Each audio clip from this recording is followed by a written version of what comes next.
আসসালামু আলাইকুম ভিউয়ার্স। বেশ অনেক দিন পর আজ আরেকটা ভিডিও নিয়ে হাজির হলাম। আজ আমি জীবনে প্রথমবার ব্লাউজ কাটিং করব এবং সেলাই করব। এর আগে আমি কখনো ব্লাউজ কাটি নাই, সেলাই নাই, ব্লাউজ সম্পর্কে আমার কোনো ধারণাই ছিল না। এবার ঈদে বাসায় যাওয়ার পর আমার আম্মু আমার হাতে এই কাপড়টা ধরিয়ে দিয়ে বলল, এরপর আসার সময় আমার জন্য এই কাপড় দিয়ে একটা ব্লাউজ বানিয়ে নিয়ে আসবে। আমি বললাম, আম্মু আমি তো ব্লাউজ বানাতে পারি না।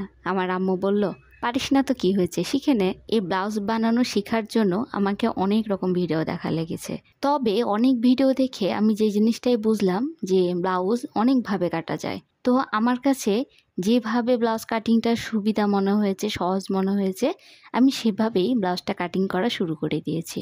ব্লাউজটি কাটতে গিয়ে মনে শুধু একটাই ভয় লাগছিল, আমি কি পারবো নাকি কাপড়টা শুধু শুধু নষ্ট করব।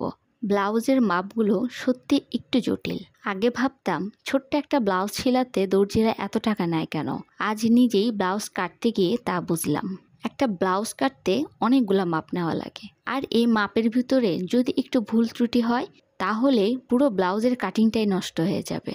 একটি ব্লাউজ সেলাতে মোট 1.5 গজ কাপড় লাগে, কিন্তু আম্মু আমাকে যে কাপড়টা দিয়েছে সে কাপড়টা 1 গজ কাপড়, যার কারণে ব্লাউজের হাতাটা একটু ছোট হয়ে গেছে। তবে অবশ্যই এই বিষয়ে আমি আম্মুর সাথে আগেই কথা বলে নিয়েছিলাম। আম্মু বলেছিল যে হাতা ছোট হলে সমস্যা নাই, কারণ প্রচুর গরম, এই গরমে হাতা ছোট ব্লাউজটাই আরামদায়ক। তাছাড়াও আমাকে বাইরের কিছু এক্সট্রা কাপড়ও অ্যাড করতে হয়েছে ব্লাউজে। এই ব্লাউজটি কাটিং করতে আমার 2 ঘন্টা সময় লেগেছে। যখন থেকে আমি সেলাইয়ের কাজ শিখেছি তখন থেকে আমার আম্মু আর ছোট বোন বাইরে কোথাও আর সেলাতে দেয় না। আমার জন্য সেলাইয়ের কাজগুলো জমিয়ে রেখে দেয়। আমি যখন বাসায় যাই তখন সবগুলোই আমাকে একসাথে দিয়ে দেয়।